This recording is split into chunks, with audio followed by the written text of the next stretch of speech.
Olá para você, leitor do Diário do Litoral. Prazer enorme estar mais aqui em Entrevistas. Eu sou o Edu Pares e hoje o bate-papo é com um empreendedor aqui da região, um empreendedor do ramo de tecnologia. Vai contar um pouco da história dele, vai contar um pouco dessa caminhada para chegar onde está hoje, uma das empresas líderes de tecnologia no Brasil.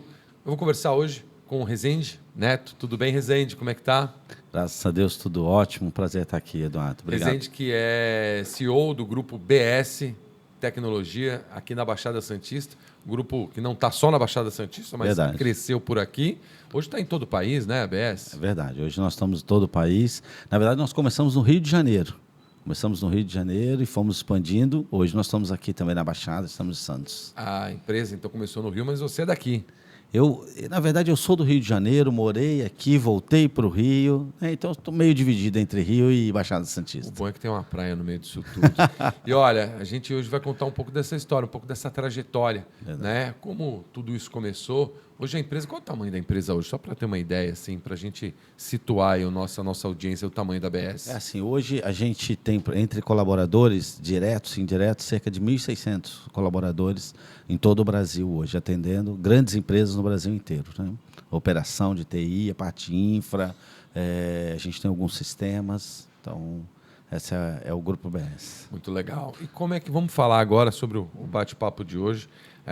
Muita gente olha hoje para o tamanho da empresa, olha para você e fala, pô, que bacana, tá, mas ninguém tem a história assim, inteira para a gente entender como tudo isso começou. Né? Você sempre, antes de mais nada, você nasceu no Rio de Janeiro, nasceu onde? Eu nasci no Rio de Janeiro, na verdade eu nasci em Vassouras, no interior do Rio de Janeiro, uma cidade que eu conheço muito pouco, mas eu nasci lá e me mudei muito quando eu era criança.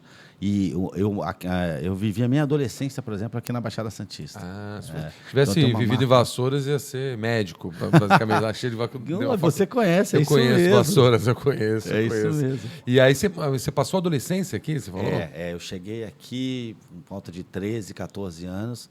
E saí com 20 e poucos. Então, eu vivi uma fase muito importante da minha vida aqui na Baixada. Nossa, aquela memória afetiva da adolescência está toda aqui. E aonde, na Baixada? Eu fiz Senai, por exemplo, quando eu era na ponta da praia ainda. Sim. Eu cheguei na Baixada morando em Cubatão. Meu pai veio trabalhar, na época, na Petrobras, né? Ele trabalhava com manutenção, esse tipo de coisa. Depois eu morei em Santos, morei no Gonzaga. Cheguei a morar em São Vicente também. Morei nessas 3 cidades. Morei em Praia Grande também. Então, tive uma passagem. Faltou Guarujá.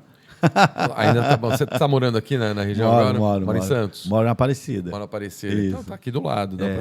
Eu estou de volta há 9 anos. Está fazendo agora em janeiro já. Entendi. Eu estou em Santos. E nessa época que você morou aqui na Baixada, você estudava, que trabalhava aqui, você já... O que você... Trabalhava. Além de ir para a praia, que todo mundo acha que quem mora aqui na Baixada só está na praia todo dia, né? E é a mesma coisa que pensam dos cariocas. Exatamente. Então, um carioca que mora na Baixada, então...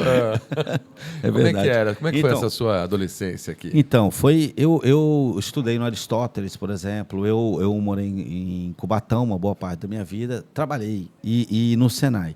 No Senai, eu cursei o Senai por uma empresa chamada Maná, na época, uma empresa de adubo. E ela meio que patrocinou ali, com 14 anos. Com o Maná, adubando dá. Você lembra bem? Eu lembro. Eu tenho idade para lembrar, na verdade. Eu tenho idade. Nós estamos por ali, então.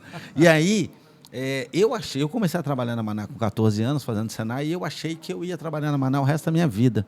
A minha geração tinha muito disso, né? A gente entrava no emprego e achava que ia se aposentar nele. A ideia era essa, né? Nem achava, estava procurando algo para estabelecer a vida, né? E eu conheci uma história lá de um engenheiro que entrou, o engenheiro Francisco, ele entrou como ajudante na Maná e foi estudando, foi crescendo, virou gerente de manutenção, foi crescendo, até que ele virou o líder maior na planta. Na época, a Maná tinha cerca de 50 pontos aí no Brasil. E ele virou ali. Então, aquela era uma história inspiradora para mim. Eu falei, eu vou seguir os passos desse engenheiro. E eu vou trabalhar na Maná a minha vida inteira. É muito diferente da geração de hoje, né? A geração de hoje, a nossa geração queria ficar. E eu achei que eu ia trabalhar na indústria a minha vida toda. E aí, você entrou fazendo o quê na Maná? Entrei como menor aprendiz com 14 anos, cursando o Senai. E aí eu fazia Senai das 7 da manhã aqui em Santos, morava em Cubatão. e estudava à noite em Cubatão para fazer o segundo grau na época. Entendi. Então era uma batida, dormia menos de 5 horas por dia. Mas aquilo ali, para mim, a minha vida ia ser aquilo. Eu ia trabalhar na Maná a minha vida inteira. Mas você falou uma coisa agora que até me puxou. Realmente é uma coisa muito da... Eu tenho 52 anos, você também... Eu vou fazer 52. Você faz 50, então somos da mesma época. Tem essa coisa mesmo. Na nossa época era... Você fazia um curso à tarde, estudava à noite, trabalhava durante o dia. Tinha uma série de atividades. Você tinha que ir buscando olhar uma carreira. Minha avó sempre falava, ou você vai ser médico, ou vai ser engenheiro, ou vai ser padre. Eu vou falar padre, ou padre, porque aí está tudo resolvido. Entendi. Escolhe o que você vai ser, porque aí já resolve tudo. Então tinha essa coisa de você ser algo para o resto da vida. Tinha. Na nossa geração tinha muito isso. E eu me lembro que assim, eu dormia menos de 5 horas por dia. E eu me lembro que os professores às vezes passavam trabalho para entregar no dia seguinte. Na nossa época era manual, inclusive, tinha que escrever. Folha de almaço, né? Folha de almaço. E eu me lembro que o professor pedia para entregar no dia seguinte. Eu dizia, não, professor, não dá. E ele dizia, o que você faz da meia-noite às 5? Eu dizia, eu durmo. Ele dizia, então não dorme. Então não dorme. Mas eles não davam mole, né? Tinha que entregar. Era bem puxado. Eu me lembro a primeira vez que eu fiquei de recuperação na minha vida foi porque eu entreguei um trabalho datilografado. E o professor disse assim, como é que você vai me provar que foi você que fez isso? Me deu 0 e me botou de recuperação. Você vê que... Olha que diferença, porque todo mundo entregou escrito. Sim, sim, cara. E coisas que você não esquece pro resto da vida, né? Não coisas esquece. que fica na memória. O seu primeiro trabalho, você falou que você era aprendiz, né? Foi menor aprendiz. Né? O que fazia um menor aprendiz naquela época? Então, a gente ia para o Senai. Quando entrava de férias no Senai, a gente ia para Maná. E aí era como se fosse um estagiário, vamos dizer assim. A gente ia aplicando lá tudo que a gente aprendia no Senai. Por sinal, para mim é uma grande referência o Senai.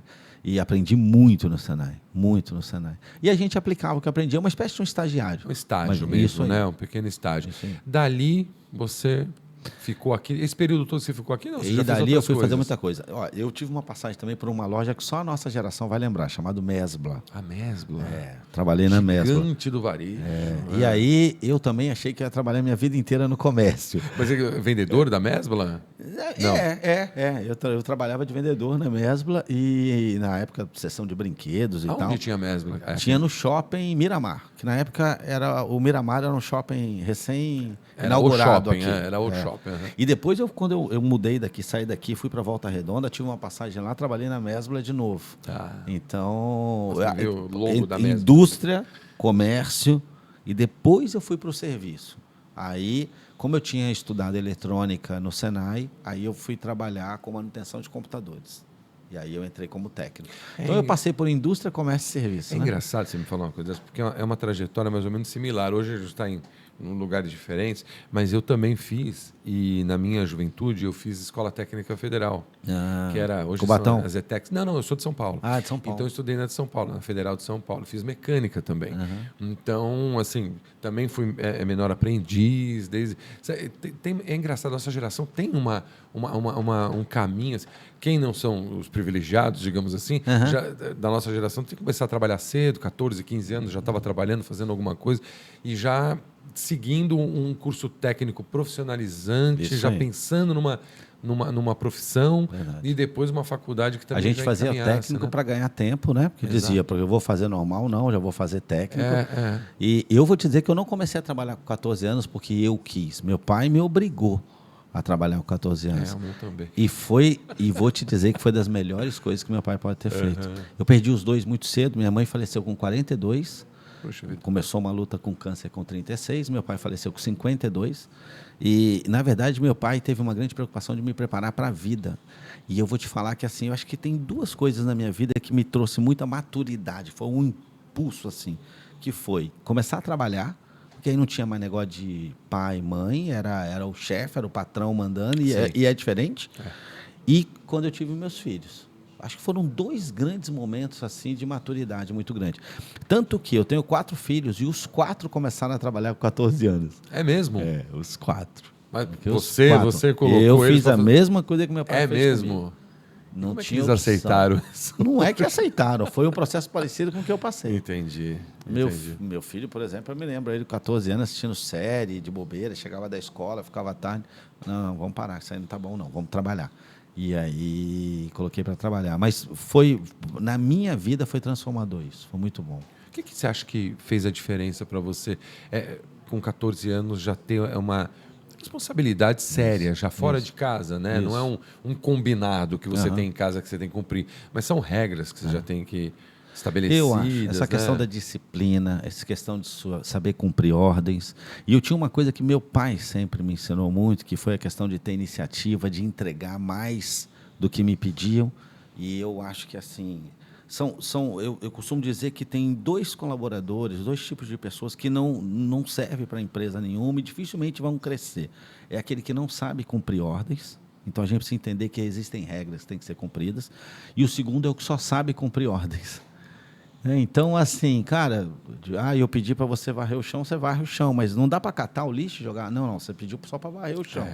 Então, e essa experiência comigo desde os 14 anos, e não tem mais aquele negócio de papai mandou, mamãe mandou. Ali é o chefe. Se tu não fizer, vai ser mandado embora. E tem um monte de gente querendo o seu lugar. Então, isso traz muita maturidade. Né? E depois, você falou que você foi para a Mesbla, depois foi para os serviços, né? Isso, depois comércio, foi. depois serviço. Isso. Serviço você entrou aonde? E aí eu comecei a trabalhar em empresas pequenas, mas com manutenção de computador, que na minha época, e eu estou falando lá da década de 90, era uma manutenção mesmo, a gente trocava componente, né? Então, ferro de soldar, osciloscópio. E aí eu coloquei em prática o que eu tinha aprendido no Senai, e comecei a trabalhar com manutenção de computadores. Zendê, a gente tem uma trajetória meio parecida, sabe? Porque depois que eu fiz mecânica, na década de 90, eu também fui trabalhar com computadores. Olha. Mas eu ia para o Paraguai trazer computador. Eu lembro Fazer bem muamba. disso. Aquela época eu ia para o Paraguai buscar processador, placa, HD, drive, né? Um drive de 314. Nossa, eu trazia tanta coisa.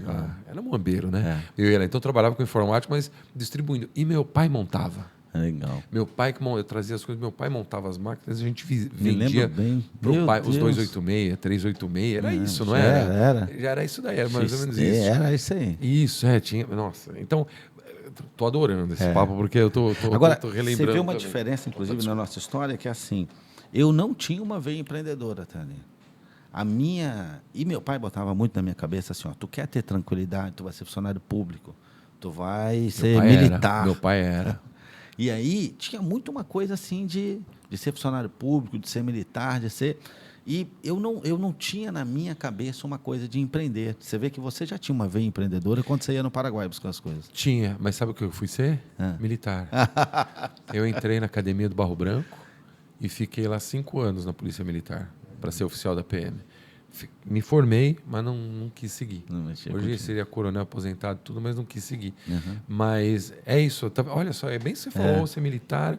Caramba, me conta mais isso daí, que eu tô gostando desse papo. Tá ficando... Então, e aí, assim, a minha... Mas você não era empreendedor, você não tinha essa veia empreendedora que você falou. Não olhava como ser dono e tal. Hoje pessoas, às vezes meninos, 13, 14, 15 anos, 10 anos, a gente já começa a ver uma veia empreendedora. Eu não tinha isso. E eu vou te dizer, para mim, o empreendedorismo é a solução para o mundo.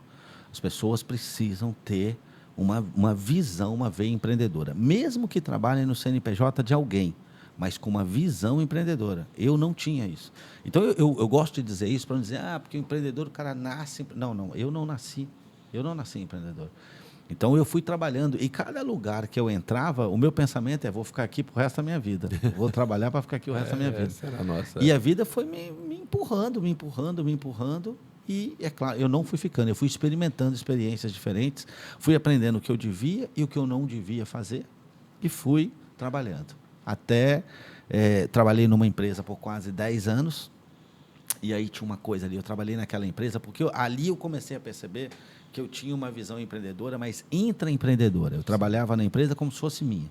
Então, uma luz acesa desperdiçando, isso mexia comigo. Um papel desperdiçado. Se alguém falasse mal da empresa, um serviço mal prestado, se não entregasse o melhor, mesmo eu não sendo nem líder, aquilo já mexia comigo. Incomodava, né? E eu costumo dizer o seguinte, se você hoje trabalha para alguém e isso não te incomoda, e você pensa em empreender, não empreenda. Você não está pronto. Porque você primeiro tem a visão empreendedora. Depois você vai empreender. Se você trabalha no CNPJ dos outros e você troca tempo por dinheiro, você não se incomoda com o desperdício, com o serviço entregue, então não empreenda que você não está pronto. Ali eu fui percebendo que... Só que eu fui me entregando demais. Assim, eu vivia aquela empresa como se ela fosse minha. E aí algo mudou. Porque mudou a gestão. Então, o pai, fundador, que construiu a empresa do zero, fez uma transição para o filho. O filho se preparou muito bem para assumir, mas ele não tinha a mesma personalidade do pai. Ele rompeu com muitas coisas que o pai trazia. Mas ele rompeu nos negócios ou nas pessoas? Então... Porque são... Ou você tem que ser pessoa... Vou te dar um exemplo. O pai construiu um império, tendo a 5ª série primária, chamava o porteiro, cada pessoa que ele passava, a moça da limpeza, pelo nome. Ok? Ele tinha uma forma de lidar. O filho já era completamente diferente nesse sentido. Então, pessoas muito focadas em resultado, pessoas são números. Então, os valores... Porque, às vezes, as empresas passam 2ª, 3ª geração, mas ela pega aquele valor inicial que deu origem a ela e ela continua. Tem empresas que rompem com isso. Então, aquilo que era bom deixa de ser bom. Aquilo que era ruim passa a ser bom. Então, ela inverte a empresa. E aí muda completamente. Foi isso que aconteceu ali. Não que isso seja definitivo para o fim da empresa. Não, na verdade, são gestões, né? Muito pelo contrário. Essa empresa está grande, está maior ainda. Só que o que acontece é que perde... Assim, eu trabalhava, eu me identificava com os valores da empresa, com o propósito da empresa, que isso não é balela, a missão da empresa, a visão da empresa. Isso quando ela muda, ela está indo para outro lugar agora, ela valoriza outras coisas, eu perdi a minha identificação com a empresa. E eu falei, cara, está na hora de sair. Você não se sente mais parte daquilo, né? É isso mesmo. E é horrível você não se sentir fazendo parte da onde você está, né? É algo que aí te desestimula totalmente, né? Esse, para mim, é o salário mais importante que tem, é você chegar em... É lógico que você tem a base, que é o... Né, você precisa ter um mínimo de condição, inclusive de remuneração e tal, mas a partir dali tem aquela questão da autorrealização, sabe? De você saber o que você faz, o valor do que você faz. Sim. Quando você perde isso, perde o sentido de trabalhar. E ali eu decidi 10 anos depois de já ser líder, depois eu entrei como técnico, fui crescendo, gerente regional no Rio de Janeiro, mais de 300 pessoas. Ali eu decidi sair da empresa. E ali eu decidi montar meu negócio. Ali eu estava maduro. Montar o primeiro. Foi sua decisão de sair da empresa? Não foi a mudança da gestão, não gerou demissão e tudo? Não. Foi sua decisão? Foi assim, ó, eu recebi do meu diretor, que era uma pessoa próxima, uma coisa assim, ó, a empresa vai entrar por um processo de redução, e o seu nome está na lista. Não é oficial, mas eu já estou te avisando para você se preparar, você vai ser desligado. Aí eu perdi a noite de sono, falei, como é que eu vou fazer agora? Porque eu trabalhava ali, aquilo ali é a minha vida, eu não tinha plano B. A gente vai falar sobre isso, para você que está nos assistindo aí, ó. A gente vai falar sobre isso nos próximos 2 episódios, porque o Rezende não veio aqui só hoje, não. Tem mais 2 episódios. Porque o que ele falou agora é que ele começou a perder a paz dele. Isso. E a gente vai falar sobre essa paz em mais 2 programas com temas bem relacionados a ter essa tranquilidade no dia a dia. Então, você que está assistindo a gente, fica ligado. Tem mais 2 programas com o Rezende aqui para falar sobre isso. Sim. Mas e aí, você perdeu a tua paz. Aí falou, meu nome está lá agora... eu perdi a paz, eu falei agora. E assim, eu já tinha 4 filhos, eu era separado do primeiro casamento, pagava pensão... Perdi a noite de sono. E aí eu recebo uma informação que o presidente, o filho que assumiu, viu o meu nome na lista. Porque o que eles pedem? Eles pedem, eu quero 15% de redução. Monta a lista. Os caras montaram, tal. O diretor me avisou. O próprio diretor tinha botado meu nome lá. Ok. Quando esse eu ouviu, falou, não, tira o nome do Rezende. Eu não quero o Rezende na lista. Só que eu ali já tinha perdido 2 noites de sono e já tinha pensado, eu vou sair. Eu não quero mais ficar nessa. E ali eu tomei a decisão de sair. E aí, na época, eu era PJ, eu não era CLT. Desculpa te interromper. E aí você foi avisado que seu nome não estava na lista. Isso. Isso não te trouxe aquela paz de se aposentar naquela empresa? Não. Por quê? Ali, eu vou te ter umas coisas que eu digo que é o seguinte, é coisa de Deus, tá? Eu acho que às vezes a gente está paralisado na vida e a gente precisa mudar. Não é esse o caminho que é para a gente. E quando a gente não toma a decisão, Deus toma por nós. Ele diz, não, calma aí, deixa eu te dar um empurrão aqui, deixa eu matar a sua vaquinha, sabe a vaquinha? A vida toma decisão para você. Toma aqui. E aí, ali eu tomei a decisão de sair. E assim, ó, eu era PJ, na época eu não tinha um imóvel, eu pagava aluguel, eu pagava pensão. O PJ, o que acontece? Qual era o acordo que eu tinha com a empresa? E para mim, está acordado, está acordado. Se eles me desligassem, eu não tinha fundo de garantias, férias, 13º. Eu saí e pronto, acabou. E eu tomei a decisão de sair. Cheguei em casa, falei para minha esposa, os caras seguraram, não vão mandar embora, mas eu já tomei a decisão de sair e montar um negócio. E aí, achei que ela ia dizer, você está louco? Mas ela falou, vamos embora. Eu falei, você está entendendo que nós não temos... Eu vou pedir para sair, nós não temos dinheiro para pagar o aluguel do mês seguinte. Peraí, eu vou entrar pela porta, eu vou sair, eu vou entrar pela porta, vou falar tudo de novo para ver se é isso mesmo. Eu não tenho dinheiro para pagar a pensão, não vamos começar do zero. E alguns amigos meus que eu dizia de empreender, diziam, você é louco, você é bem relacionado, você lidera com bancos, um monte de coisa, empresas grandes, multinacionais. Essa empresa era aqui na Baixada? Essa empresa é de São Paulo, mas ela também é Brasil inteiro. Tá. Pô, você, com as montadoras, você consegue se recolocar até numa multinacional, você é louco, vai empreender? Eu falei, não, eu vou empreender. E aí foi daí que eu decidi empreender. Mas um detalhe, sem R$1, sem nada, sem dinheiro, sem nada. A única coisa que a gente tinha era uma ideia e uma visão. Não tinha mais nada. Foi um passo de fé aquilo ali. Foi um salto de paraquedas que não dá mais para você voltar atrás. Não dá para se arrepender. Sim. E aí a gente monta... Rezar para ele abrir, né? A BS. E na época um sócio... Já começou como BS? Já começou. Business Solution. A gente escreveu esse nome no guardanapo do McDonald's. Saímos num Palio sem ar-condicionado, eu e ele, para vender a empresa, para falar para as pessoas. E a gente tomou uma decisão ali, que essa empresa seria grande. A empresa vai ser grande, vamos prestar serviço para empresas grandes e vamos embora. Não tinha nada. Ali que surgiu o Grupo BS. Aí a gente batendo na porta de grandes empresas, apresentando a empresa. E aí o que eu apresentava não era a empresa, era a visão. Então, nós temos condição de atender vocês no Brasil inteiro. Quem era a empresa? Eu e o meu sócio. Entendeu? Nós não tínhamos a empresa registrada, não tinha empresa aberta, não tinha conta em banco, não tinha uma nota fiscal. Você tinha muito relacionamento? Tinha um pouco de relacionamento por 10 anos que eu passei nessa empresa. Pouco, né? Tinha bastante relacionamento, conhecia bastante gente. Sabe o que mais? Eu não sei se era bastante gente, mas as pessoas que a gente conhecia tinha muita confiança na relação. A gente pegou muito projeto, muito serviço que as pessoas mal acreditavam que a gente ia conseguir entregar e a gente nunca deixou de entregar. Eu ia para dentro, na madrugada, final de semana. Então, quando a gente se apresentou dizendo, olha, eu tenho uma empresa... Os caras abriram as portas. E eles tinham muito relacionamento. Conforme a gente entregava bem, eles iam abrindo porta de outros. Essa empresa que você saiu, ela era também na área de tecnologia? Também era na área de tecnologia. Mas nós tomamos uma decisão. Eu sempre prezo muito por ética.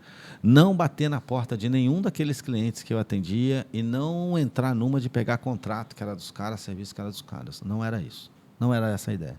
Não, eu digo pelo know-how, né? Know-how. Eu digo pelo conhecimento. E às vezes a visão empreendedora também, né? Ela vem da oportunidade. Verdade. Então você estava lá dentro, você tinha uma visão 10 anos, você já tem uma visão grande do mercado e você consegue ver, esse caminho aqui tá precisando de um gás, esse caminho aqui dá para entrar. Então, digamos assim, obviamente, ética nos negócios é algo imprescindível, mas você está dentro de um negócio que você vê uma oportunidade sem entrar na seara da onde você está tirando seu pão, da onde te deu a oportunidade, não tem problema nenhum. Exatamente. Acho que foi mais ou menos isso. Você viu uma oportunidade ali no negócio, uma demanda de mercado? Foi isso aí. E assim, tinha algumas coisas, como eu te falei, eu queria viver os valores que eu tinha, trabalhar com aquela visão.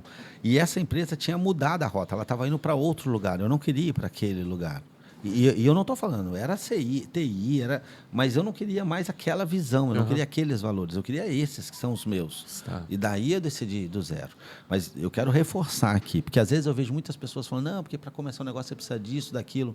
Eu vou te contar o que eu vivi. Eu não tinha nada, eu não tinha um business plan, eu nem sabia que existia business plan na época.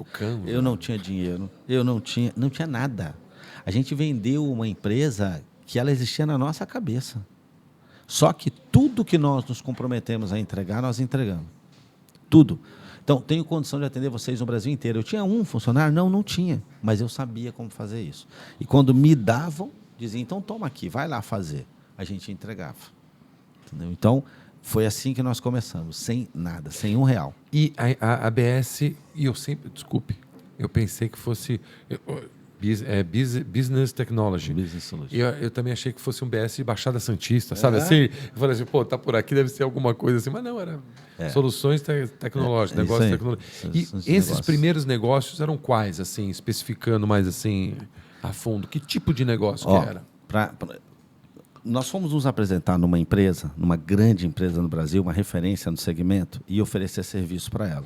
E quando nós fomos, nós recebemos um não. Não, eu já tenho prestando serviço para mim, a maior prestadora de serviço do mundo, não preciso de vocês. Ok, nós voltamos. Nós saímos do Rio e fomos para Belo Horizonte para fazer isso, a empresa de Belo Horizonte. Voltamos, recebemos um não. Quando eu estou na minha casa, num sábado, toco o telefone. Rezende, tudo bem? Você esteve aqui oferecendo serviço, o Brasil inteiro. Lembra, a empresa era eu e esse meu amigo. E o Palio sem ar-condicionado. E o Palio sem ar-condicionado. Cara, no Rio de Janeiro, carro sem ar-condicionado.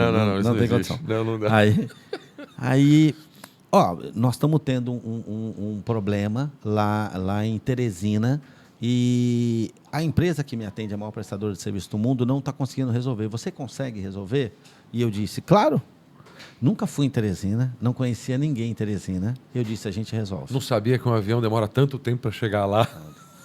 Vambora. Na época não era nem Google, na época era o Yahoo. Entrei no Yahoo buscando uma empresa menor, de TI, lá em Teresina. Pelo Netscape. Achei, liguei para o rapaz, falei, nós somos uma empresa, atendemos grandes empresas no Brasil inteiro. Eu estou com um problema para atender o meu cliente aí em Teresina, você consegue me atender num sábado?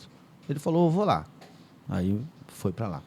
Essa empresa estava fazendo um feirão de automóveis no estacionamento de um shopping, usou marketing, né, tal, publicidade, e não estavam conseguindo vender o carro por causa de um problema do link lá.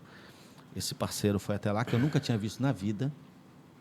Chegou lá e falou, Rezende, aqui queimou um equipamento, um roteador aqui. Falei, compra para mim e coloca aí. Primeira vez que eu estava falando com ele.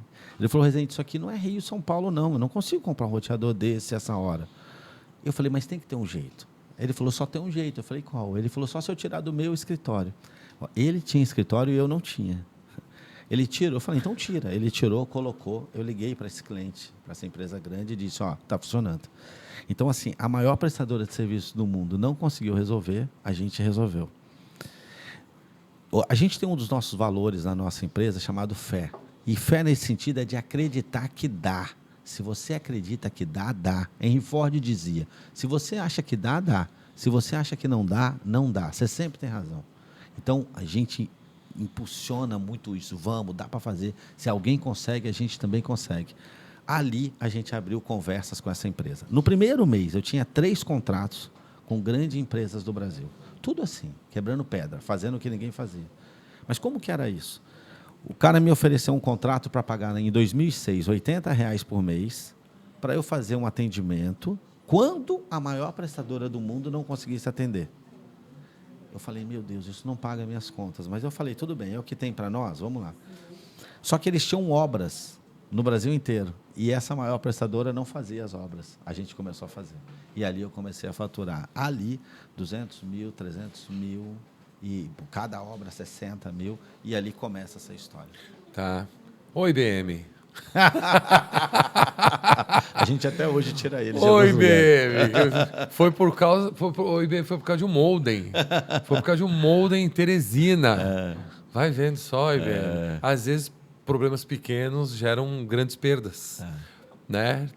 E acho que é essa a ideia, né? A oportunidade nas pequenas coisas, você olhar as pequenas coisas como se elas fossem grandes mesmo, né? Porque mesmo. Pensar pequeno e pensar grande dá o mesmo trabalho, né? É isso mesmo. E valorizar. Quando ele me ofereceu um contrato de R$80, aquilo foi a minha vida.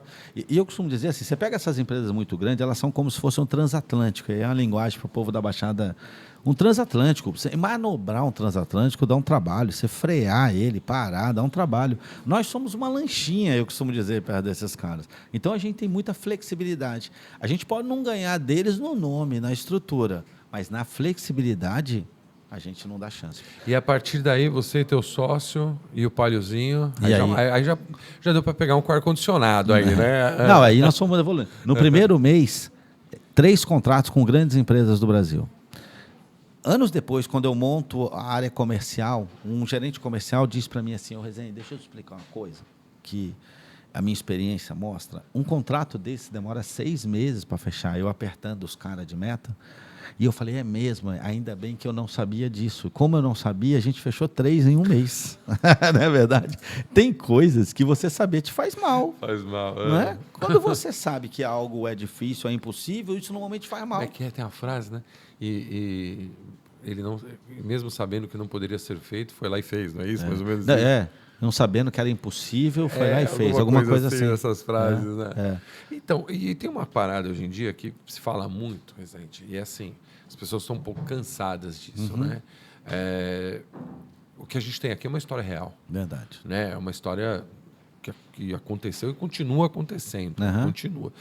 E hoje em dia, principalmente para a gente falar sobre os próximos assuntos que a gente vai tratar aqui contigo, existem pessoas hoje que se valem muito dessa questão de ser coach, né? de prometer resultados, de trazer uma série de frases prontas, de fórmulas mágicas e uma série de ideias que parecem que vão resolver a vida de todo mundo.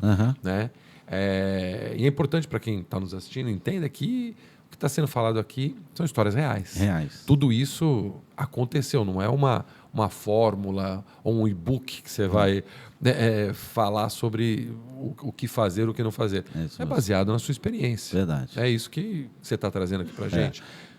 E assim, é importante as pessoas saberem que assim, eu vim de uma família, eu não falo humilde, pobre. Eu cheguei a morar em casa que não tinha água, não tinha luz. Então, assim, para não dizer, as portas foram abertas, outra coisa, com 2006, 24 anos eu tinha. Ali eu dei o primeiro passo e eu não tinha plano B. Eu não tinha como voltar atrás. Eu já era casado, eu já tinha filhos e não dava para dar errado. Então, tinha que dar certo. Não tinha outro jeito. Quando você montou a ABS, quais eram os valores que você colocou? Hoje em dia, se você tem a questão de missão, valores da ABS, quais eram naquele? Ainda são os mesmos de hoje? Não, algumas coisas foram mudando, mas algumas coisas são muito fortes para nós. Então, por exemplo, a questão de integridade, e para nós a integridade é uma questão assim, eu falo o que penso e faço o que falo. Então, é uma questão de coerência muito grande. Então, eu não posso prometer algo e não entregar, eu não posso vender uma maçã e entregar um limão. Então, tem uma questão muito forte. E a gente trabalha isso de dentro para fora. Então, na nossa relação interna, isso sai. Só que isso não é nem uma questão de ser melhor. Valores para nós não é diferencial. É só uma opção de como a gente vive. A gente trata isso dentro de casa. Então, essa questão de integridade é muito forte. Uma questão dessa questão que eu falei da fé, do acreditar que dá.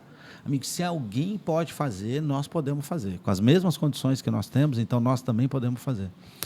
Tem algo que a gente fala, uma palavra que na época a gente nem conhecia ela, mas a gente já pensava. Hoje ela está nos nossos valores, que é autorresponsabilidade. Então, eu assumo a responsabilidade pelos resultados que eu tenho. Eu não coloco no governo Lula, governo Bolsonaro, governo... Não. A responsabilidade é nossa. Se a gente está ganhando clientes, se a gente está perdendo clientes, se a gente está crescendo, a responsabilidade é nossa. Então, são valores. A questão do servir, nós trabalhamos com serviço, né? Então, a gente precisa entender o que é o servir. O servir, para mim, a gente trabalha com tecnologia, mas tem uma questão assim. Uma vez eu ouvi isso, foi até do Papa Francisco. A água não mata a própria sede, o fruto não mata a própria fome. Nós estamos aqui para servir. A gente tem que pegar esse nosso conhecimento que a gente tem e levar paz. Às vezes, alguém está perdendo a paz porque não está funcionando, ele não consegue produzir, ele não consegue cumprir a missão dele, entregar o que ele precisa para o cliente.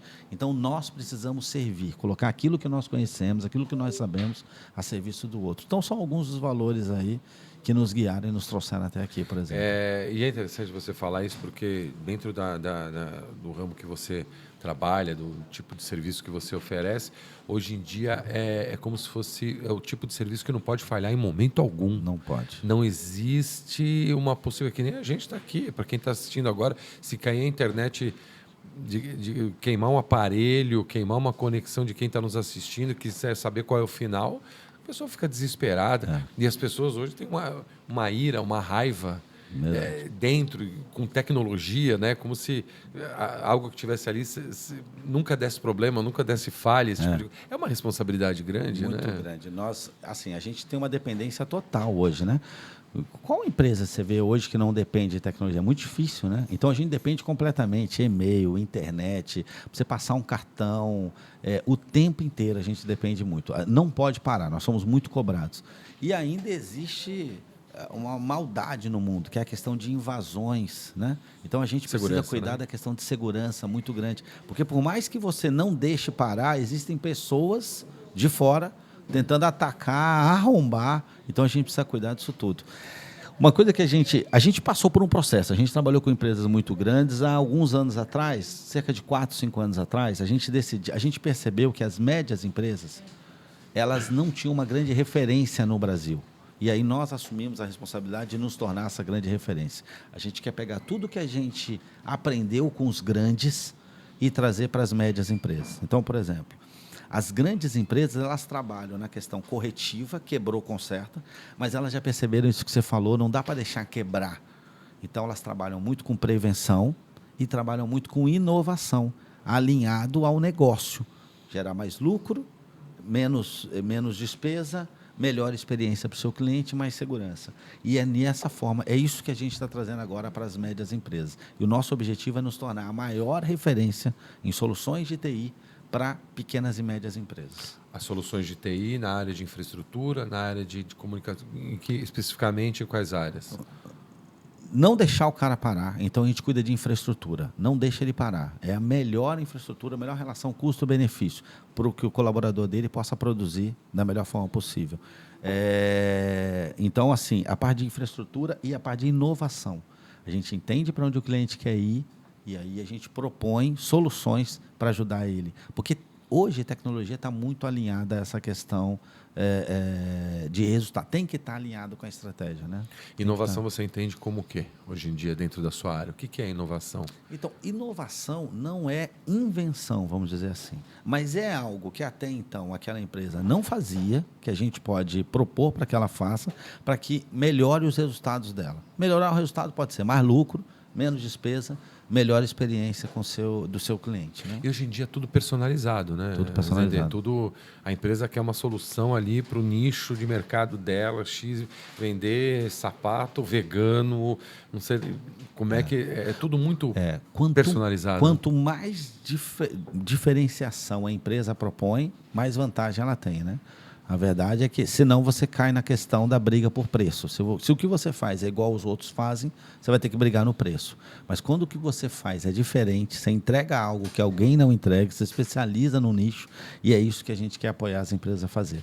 Mas a gente não se preocupa só com CNPJ, com pessoas. A gente trabalha muito na transformação das pessoas. Dentro da ABS, por exemplo, a gente tem uma pessoa que entrou limpando a empresa e hoje trabalha no comercial da empresa. É comum você achar. E a gente trabalha isso nos nossos clientes também, na transformação das pessoas.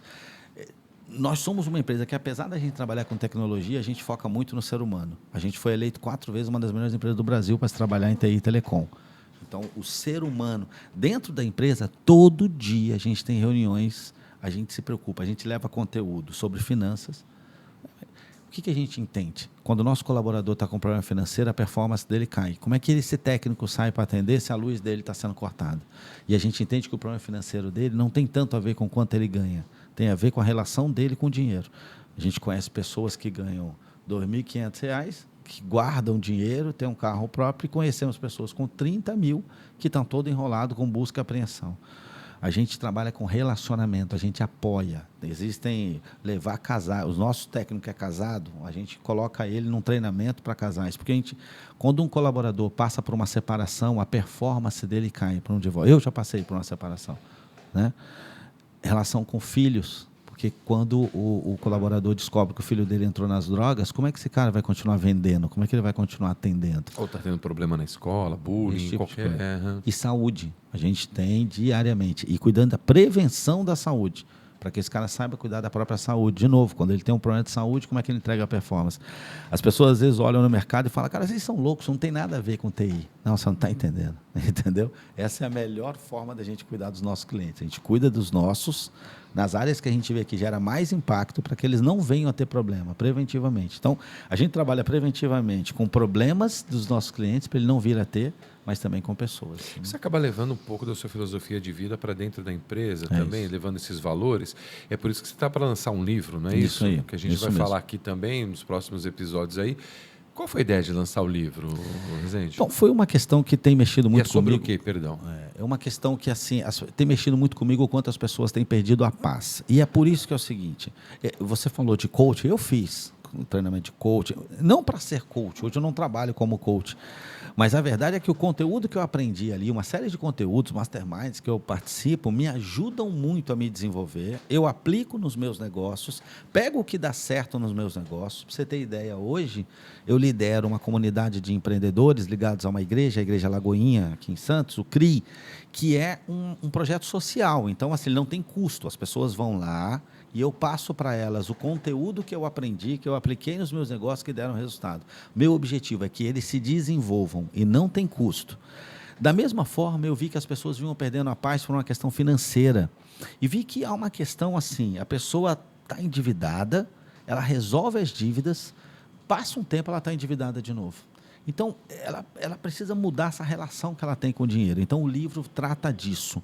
E aqui fala alguém que veio de uma família pobre, que já quebrou, que passou por problemas seríssimos financeiros, que quando eu percebi, eu estava de novo atolado e que eu precisei aprender como me livrar disso. Então, é prática. Eu não estou falando aqui de teoria, eu estou falando de prática. Foi por isso que eu quis colocar o coach aqui para... Aham. separar o joio do trigo, tá? Para a audiência entender que não estamos falando da mesma coisa aqui. Existem os processos positivos, mas existe também o que está se vendendo muito aí no mercado. Eu quis colocar só para separar. Não, eu acho assim, eu vou te falar, eu fico indignado de ver pessoas na internet falando sobre criar filho, mas não tem filho. Querendo falar sobre administrar a empresa, mas não tem empresa. Então, assim, não, eu me proponho a dizer... falar sobre dores que eu superei em algum momento, ok? Igual, a gente também, eu e a minha esposa, a gente faz um trabalho com casais na igreja. Nós temos 22 anos de casados, já passamos por crise, batemos na porta de um divórcio, se recuperou e hoje a gente tem um casamento saudável. Por isso eu me proponho a falar sobre isso. Se eu fosse solteiro ou não tivesse ainda acertado, eu não podia falar sobre isso, é assim que eu vejo. Né? E o livro fala sobre essas questões? Fala sobre finanças, uma questão prática. É assim, a gente dá o norte para a pessoa mudar a sua relação com o dinheiro, a gente fala sobre como sair das dívidas, a gente fala sobre como um casal deve lidar com o dinheiro, e a gente fala como resolver a situação em definitivo, para você nunca mais se tornar endividado ou sair de uma situação de estagnação. O que eu vivi, eu coloco ali, digo, ó, esse é o caminho que eu trilhei. Se você quiser trilhar o mesmo caminho... Eu tenho algumas lições, Eduardo. Assim, uma vez caminhando aqui na praia de Santos com a minha esposa, um dia maré um pouquinho mais alta e tal, a gente estava passando, na hora de passar por um canal, numa ponte, a água estava encobrindo e a gente ia descer, eu segurei a mão dela e falei, segura. Veio um rapaz andando mais rápido que a gente, desceu, puf, quase bateu água na cintura dele, ele com o celular, quase perdeu o celular. Daqui a pouco veio uma outra pessoa, desceu 2 metros para o lado, na mesma ponte, a água bateu no meio da canela. Eu falei para minha esposa, é por ali que a gente vai. Né? Então, eu paro, observo na prática. Ó, esse aqui, o que ele fez não deu certo. Quase que ele perde celular, perde tudo. O outro ali deu certo, 2 metros para o lado. Então, o que eu estou contando é o caminho que eu caminhei. E se você quiser trilhar o mesmo caminho, esse caminho aqui eu já trilhei. E eu sei o resultado que dá. Trabalhando na área de tecnologia, trabalhando com uma área que é extremamente veloz, rápida, as inovações são, assim... hora por hora, as coisas mudam dia a dia e tal.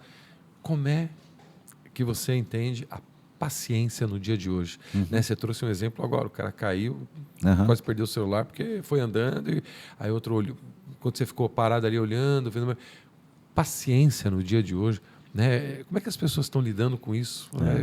O que mudou em relação a as pessoas saberem a hora, saberem esperar, né? Terem essa, não vou dizer paciência, mas é o termo que acho que melhor se adapta agora. Assim.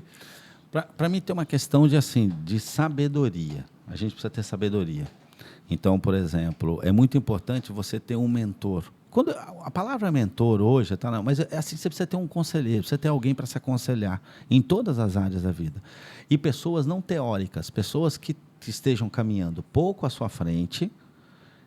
Porque, por exemplo, se você vai fazer uma viagem daqui para o Rio de Janeiro, não adianta eu querer olhar o carro que já está lá em Resende, lá em Volta Redonda, essa hora.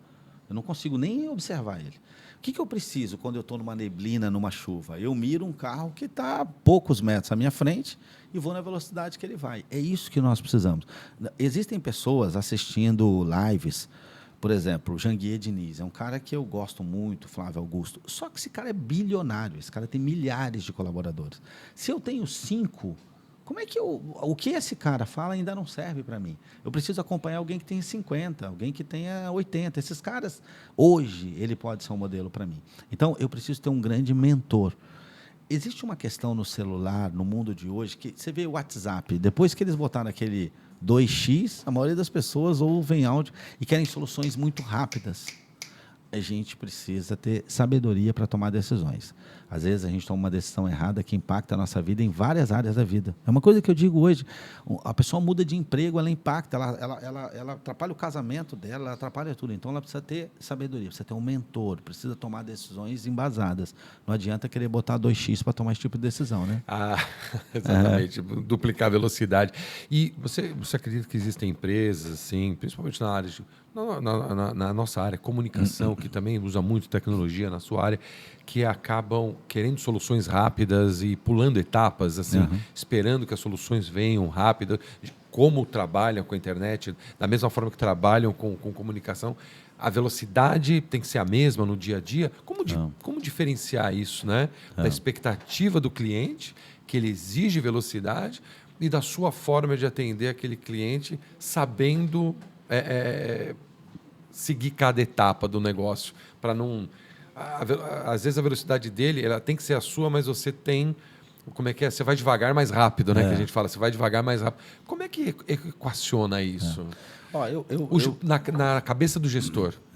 Como é que o gestor enxerga isso? A equipe rendendo, não está rendendo, não está atuando? Como é que funciona essa equação da velocidade do cliente com a velocidade da empresa? Eu acho que a gente mostra muito histórias de sucesso, o que a gente conseguiu, e para mim tem uma questão assim, tudo que é urgente, a gente precisa resolver logo.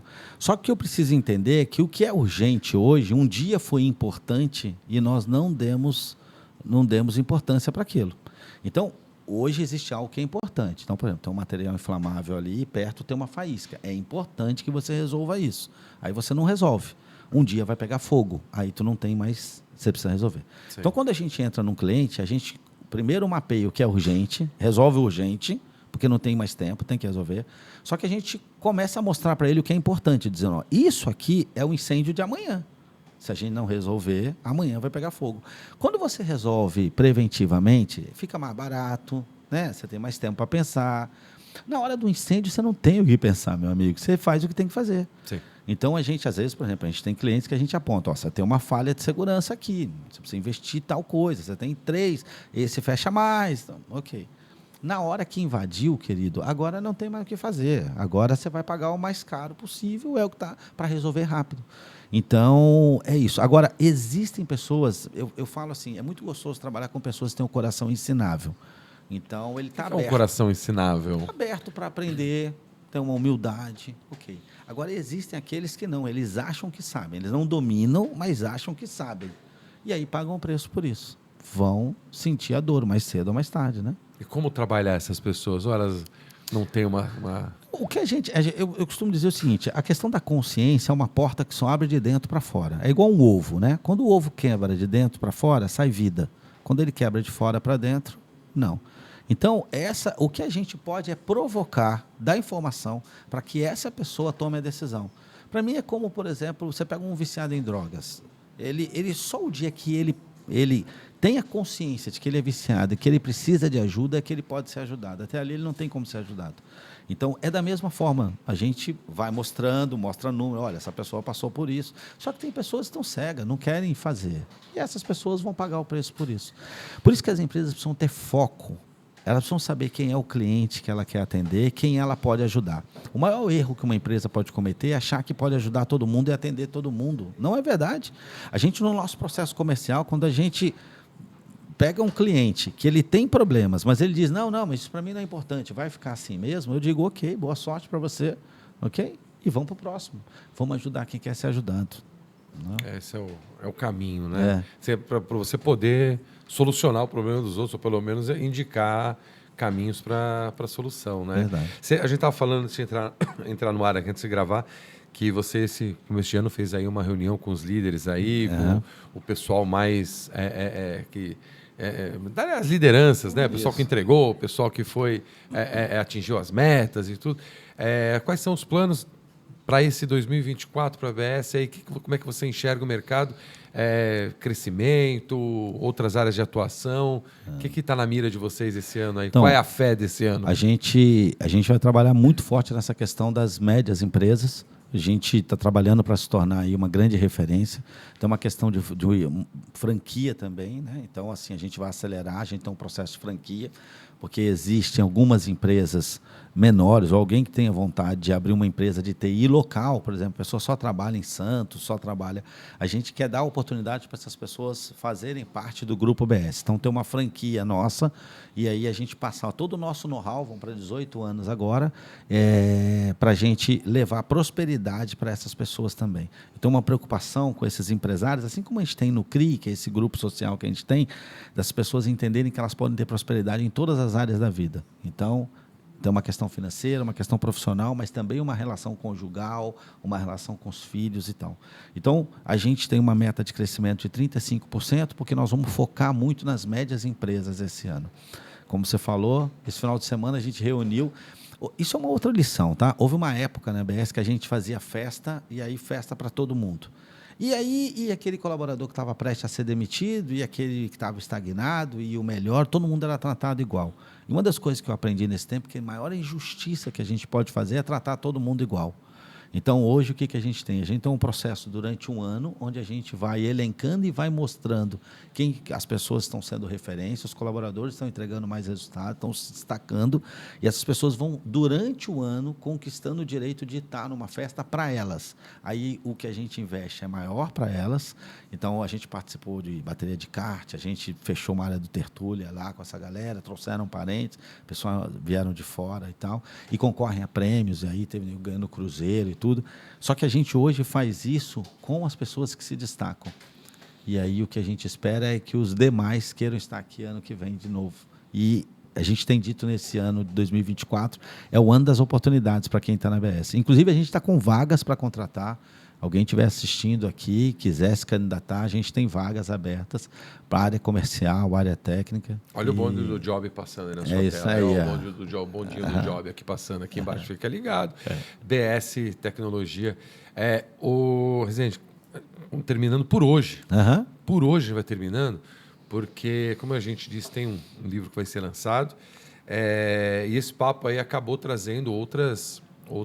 Eu sabia que esse papo ia ser incrível, ia ser bacana e que ia acabar gerando outros conteúdos para a gente. Então, para você que está assistindo agora, fica ligado e busca aí também no YouTube outras conversas que a gente vai ter com o Rezende aqui. A gente vai falar com mais dois assuntos. Acho que está começando. Tem pelo menos dois assuntos. Vamos ver o que vai sair disso. Mas pelo menos dois assuntos muito interessantes. Primeiro são dicas para empreendedores, não é isso? São aí um desses temas, não é isso? A gente vai falar sobre finanças, né? E aí a gente entende, principalmente o microempreendedor, a coisa funciona meio misturada. Então, normalmente ele trabalha com família, as finanças dele são diretamente impactadas. Normalmente ele tem uma renda, então é o que ele fatura, é o que mantém a casa. E aí a gente vai falar sobre finanças, vamos falar dessa experiência de que nós superamos e que dicas a gente tem para as pessoas saírem das dívidas, saírem da estagnação.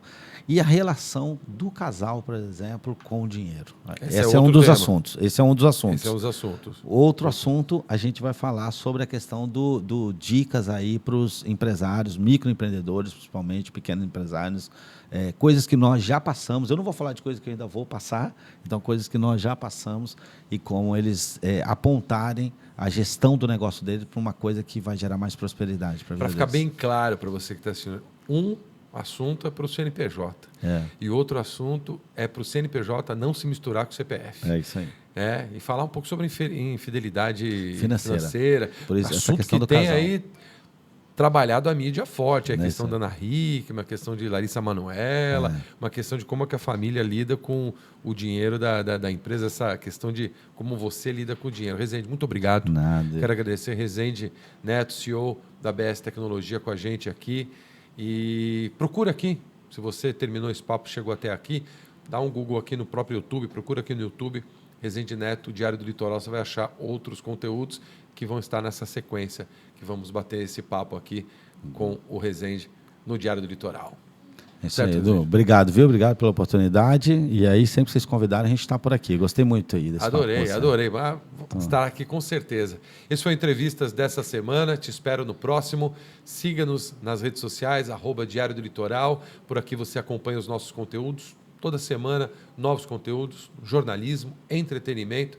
Você sabe, Entrevistas volta semana que vem. Grande abraço. Tchau.